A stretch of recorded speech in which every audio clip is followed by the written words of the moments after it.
Hello, everybody. This is Preston Poulter here with Pocket Jacks Comics, and I'm going to start talking about role playing games because, like so many of you out there during the pandemic, I've kind of gone and rediscovered an old passion of mine. So, just recently, I got together with a fellow comic creator, been doing it a lot longer than I have, Doug Tenaple, the creator of Earthworm Jim, and he wanted me to set up a game for him and his son, who is also apparently a DM in his own time. So I wanted to run through a module that, well, I enjoyed, but also it's one of the things that I have to tell DMs whenever they're asking me, like, if I can get in their group. I'm like, well, there was this time my character took actions that just ended the campaign, and we never met again. And that was what I was playing through the Witchfire Trilogy, which is put out by Privateer Press. Now, the Witchfire Trilogy is interesting. And looking at it and comparing it to other games, I feel like Privateer Press was really looking at the Games Workshop role-playing games and line of figures and thought, okay, I'll do that. Because, looking at it, it definitely has a Games Workshop feel. It's very steampunk. And they have had a successful miniatures game line. So when this came out, they were introducing, it was first the role-playing modules, which were written for a new system of, D&D 3.0. At that time, we didn't call it. It was, D&D 3rd edition. But these were some of the first modules out there, and they were quite good in terms of feel and story, but they did have some railroad elements. So it's about this, and now looking at other things, and they were kind of borrowing a bit from Warhammer Fantasy. So one of the interesting things, and the things I like in terms of efficient storytelling, one of the things I talk about on my writer's channel, also here on Pocket Jacks Comics, is the Witchfire Trilogy Module 1 opens in media res. You don't have the problem of, okay, how do you guys know each other? Here's a job. Do you guys want to take it? It opens. You are all guarding a trade caravan. This, as part of this adventure, I, the DM, am reading this description. You're all here guarding this trade caravan, and it's being attacked by swamp gobbers, goblins, but with a steampunk flair. So, you beat off these steampunk goblins, and then you come into town and you get some money, and now you're on your own. So, the story kind of is rather railroady, but that's totally fine. But delivers the party together with a little bit of spending cash, and then here comes this quest. Father Dumas. Well, there's been some disappearances from bodies are missing from cemeteries. These bodies are many years old most of the time.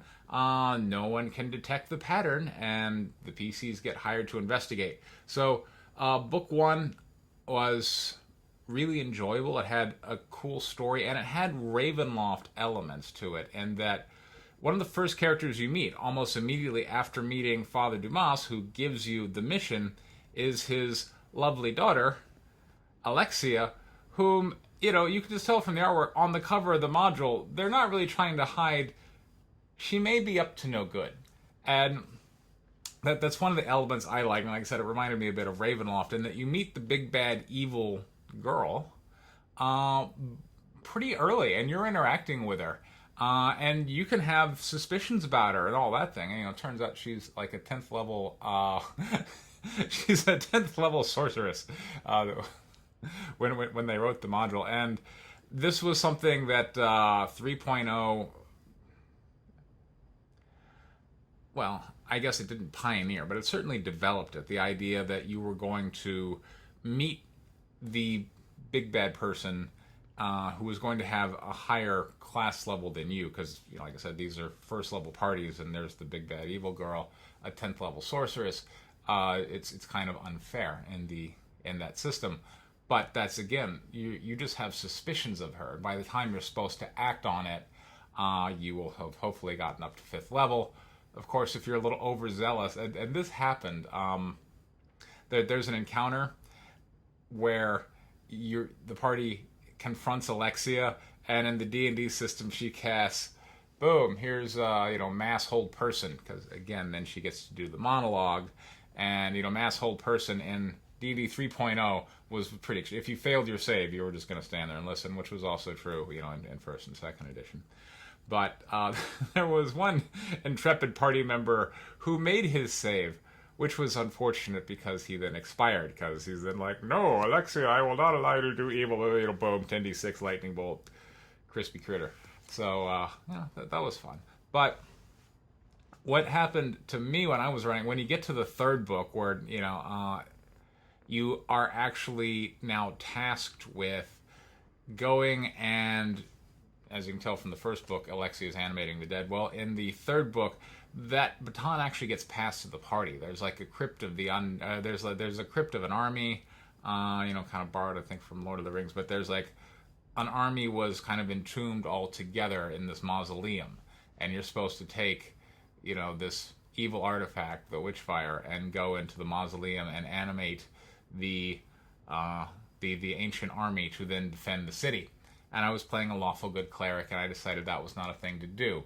But the rest of the party wanted to go along with the plot, and so I felt it was my duty, because I was lawful good, to take the Witchfire, the evil artifact, and hide it where no one could. And, that was the end of that session. They weren't quite sure what to do, and we just never met, or maybe they met without me. Who knows? But, look, I'm just playing my character. If I'm lawful good, I'm not supposed to go around animating dead. And people are like, and they make this kind of the greater good argument. Well, yeah, maybe animating dead is evil, but the greater good is we save the city from invasion. And I'm like, that's not how a lawful good, particularly people who really fervently believe in like the afterlife and heaven and whatnot. It's not about your life here that's matters. It's your life there. So I'd be like, look, you're damning them for eternity in order to give them more years here on the earth, or, well, whatever the fantasy version of the earth was, in the Iron Kingdoms where the town of Corvus is. I'm not sure what they ended up calling that world. But it was a cool module, despite the railroad that ended up with, like, the group dying or me leaving it, one of the two. I really liked the flavor of the first one. So it was something I wanted to redo, and there's something I've been reading up on, experimenting around with, because I really liked 3rd edition when it came out. Problem is, it didn't fulfill on its promise of being well-balanced and calibrated across level 1 through 20. It just didn't. And the classes would certainly play differently across those things. But, and D&D 5.0 still seems, unfortunately, to suffer from this problem. As the PCs get up in level, the monsters are just simply not challenging anymore. And, in D&D 3.0, you could absolutely optimize the perfect character with all the feats and all the whatnot, and just do crazy stuff using prestige classes and a whole bunch of nonsense. So 3.5, was supposed to fix a lot of that, and then here came 4th edition. And I didn't really like the sound of 4th edition and the whole at-will abilities and whatnot. And Pathfinder came out, so I became like a Pathfinder guy. So my D&D experience is still very much 3.5 to Pathfinder, which is now Pathfinder 1.0, because now Pathfinder's come out with 2.0. And so I'm just realizing that the promise that I was given in like the early 2000s, that don't worry, Preston, there's going to be all this role-playing knowledge you're just going to absorb. But once you have mastery of the D20 system, well, you don't have to worry, because your days of having to come out and update with new editions of D&D, those are here we are. So what am I supposed to do with my almost 20 years of rules knowledge, between 2000 when D&D 3.0 came out, and then the end of Pathfinder 2. When Pathfinder 2.0 came out. Of course, they are all related. And so maybe I should just be able to go, hey, let me check out 4th edition. But, I'm playing right now in a 5th edition game without, having consulted the rules. Just, sure, if you'll allow me to roleplay, let's do this. And I'm still like, does that provoke an attack of opportunity? No. What about a 5-foot step? There are no 5-foot steps. There are so many rules that I'm just like, okay, have changed. The magic spells have changed. And it takes so much time to understand how all those rules interact. That's where the mastery comes from, is researching and going, okay, Can you dimension door in response to getting hit from an arrow? No, you can't. Things like that change from system to system. And, I wanted to give a chance. In part, I'm just going to admit, I'm going to come clean with you people. It was in part because I was feeling especially nostalgic for being at home in my state of Texas. I missed Texas when I was out there in California, and I'm back. And I'm like, you know what? There's some Texans. They've been doing this for a while. I'm going to give them a shot. So I got Dungeon Fantasy role-playing game. So this is GURPS by Steve Jackson Games, out of, I believe, San Antonio, where they know how to roleplay. And that's an old Pace Picani commercial, which, again, that's a reference probably no one gets. But I picked up this system. I'm like, all right, I'm going to give it a try. And I got to say, coming from a D20 background, I really enjoy it because it has that similar, there's a rule for everything, and it's very rigid and yet logical. And if you could just master it and come to understand that, you had 12 hit points, which, by the way, a typical GURPS, fantasy, dungeon fantasy character is going to have like 10 to 12 hit points. And that does not increase with level because there's no such thing as level. It is a point-buy system. So you can maybe spend a few points. For instance, if you're a wizard, you could buy your hit points up to, 15 or 16, but that's as high as they're going to get. But wouldn't you rather take those 10 points and pick up 10 new spells? And most wizards would go, yeah. And so most of the time you're focusing on your little groove. And so, again, you end up with 10 to 12 hit points in the GURPS system. And you take a fair amount of damage. Like in the game I'm going to show you, there's an archer. Just out of the book, we played Landor the Grey, which we called Liam the Grey because that's an inside joke. And if you get it, you get it. And if you don't, sorry. But Liam the Grey, the outstanding red-headed archer, is just a pre-gen that was provided by GURPS. But that guy is pretty insane. He can fire multiple arrows per turn, which, again, like a D&D character can't do that in basically any edition, as a new pre-gen starting out of the box. And those arrows hit for 1d6 plus 4.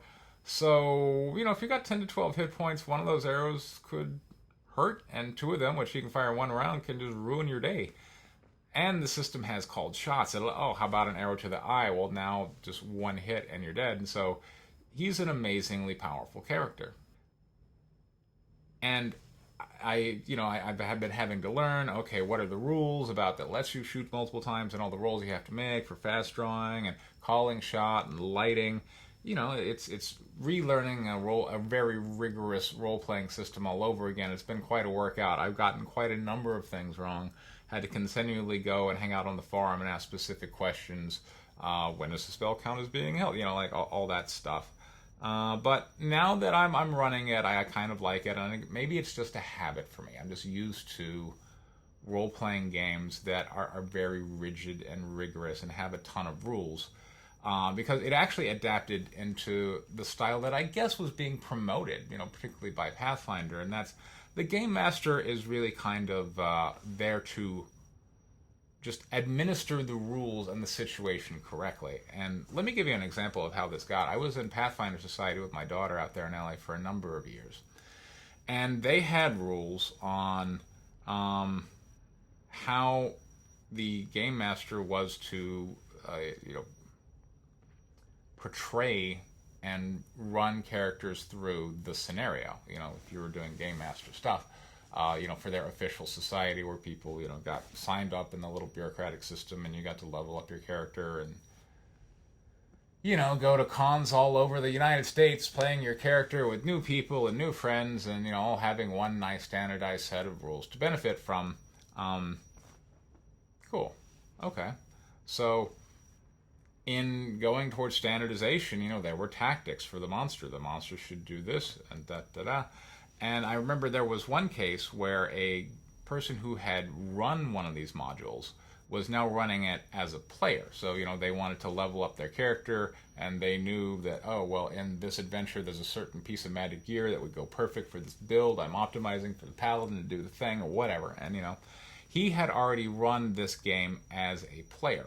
But now he was going to run it as a character. And there was, like the tactics of the big bad evil guy that they get to at the final boss is like, the first round he will cast this spell, second round he'll cast like the fireball or the whatever spell. And the guy running the module was like, it really just seems like he would do the fireball spell instead. So boom, he did the fireball spell, and the player who had run this before objected and said that is not the tactic. The tactic in the book is first round he does this. So this was very much the feel that Pathfinder was putting forward, that the game master was kind of just there to administer the rules, and if you happen to die, you happen to die. And I gotta tell you, I felt like I was relieved because I didn't have to feel like I was guilty whenever I killed a character. I was being capricious, which a lot of the rules light systems, kind of allow the DM to be more capricious with character death, and people get very upset about that. One time I killed somebody in a Call of Cthulhu game just by declaration, like, no, the monster just kills it. Because, it's Call of Cthulhu, it's horror and stuff. He never forgave me. So, people get upset when their character dies. And I think, like, Pathfinder, the D20 system was trying to provide, well, hey, what if it's not your fault? What if it says it in the book that because this happened, and this happened, and this, again, also, happened to me when I was running Pathfinder system, like, okay, I am here running the module, which has been provided for me. The tactics say this big statue has trample and it runs over everybody. And, oh, I'm sorry, wizard, who was standing at the end of the line, you have been trampled. Take, boom, this amount of damage. And then on the wizard's turn, the wizard was like, I withdraw. I go, here. And I'm like, okay, that provokes an attack of opportunity from the thing. And he's like, but it doesn't provoke an attack of opportunity. I withdrew. I'm like, yes, because you withdrew, the square in which you were standing is not treated as, having been occupied or you having left it. However, you, along your flight path or along your retreat path, you have gone through other hexes, and because this is a very large creature that has reach, he threatens all of these squares, so you provoke an attack of opportunity for that square. Knowing my rules.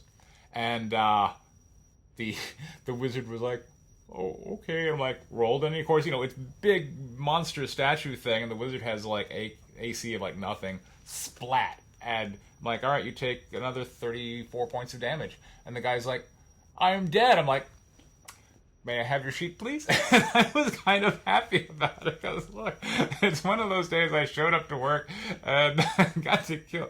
It was, I guess, maybe a little passive aggressive. I just felt like I knew the broken combos and the players knew the broken combos, but I could not, as a DM, stop the broken combos because the rules that I was allowed to use, were all standardized. And I'm like, okay, you do the broken combo and the monster dies. Okay, great. Let's go in the next room. And it just felt kind of like accounting at some point.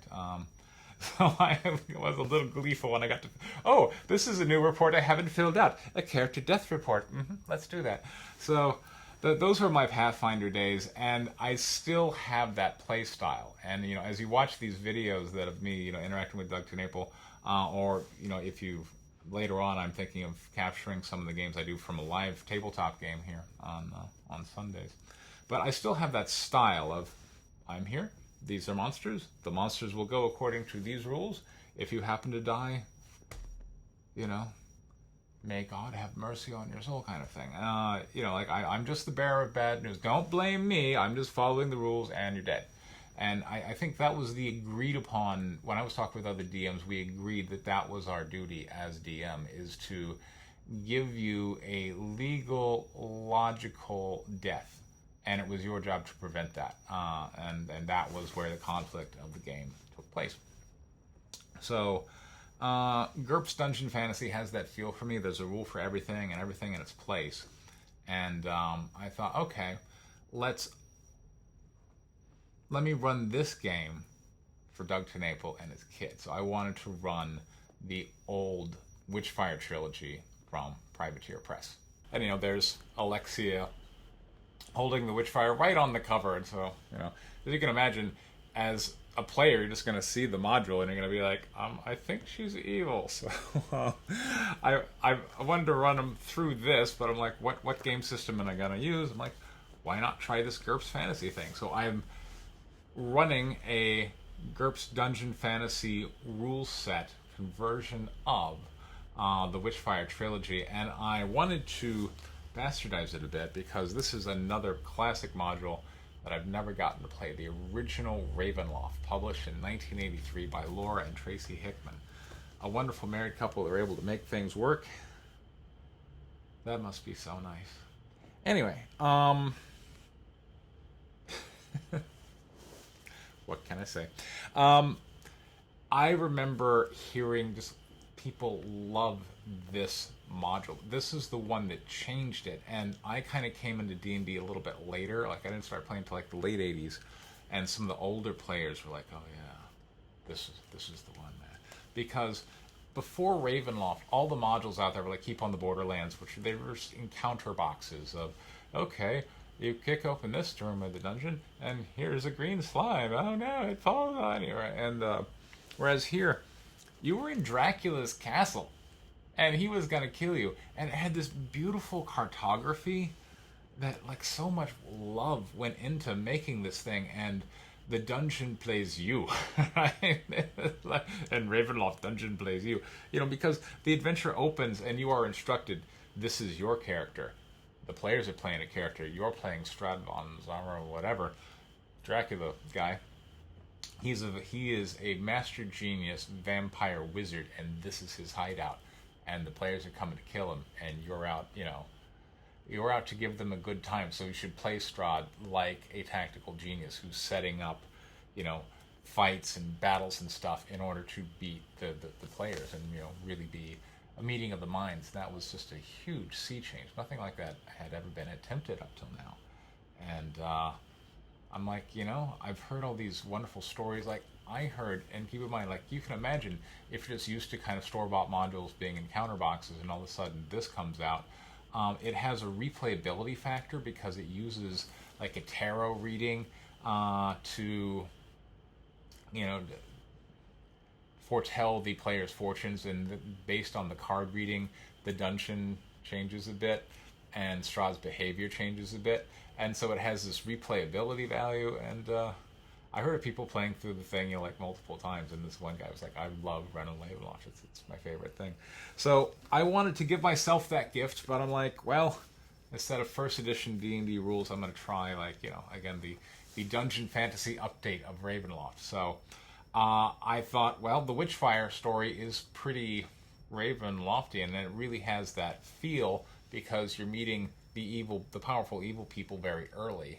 So I wanted, to kind of go ahead and take this module, then move it into this module. And again, that's where it wouldn't work unless you did some recalibrating, because this is a 1 to 3 adventure, and this is like a 5 to 7. But then this is first edition, and this is third edition. Do those even compare?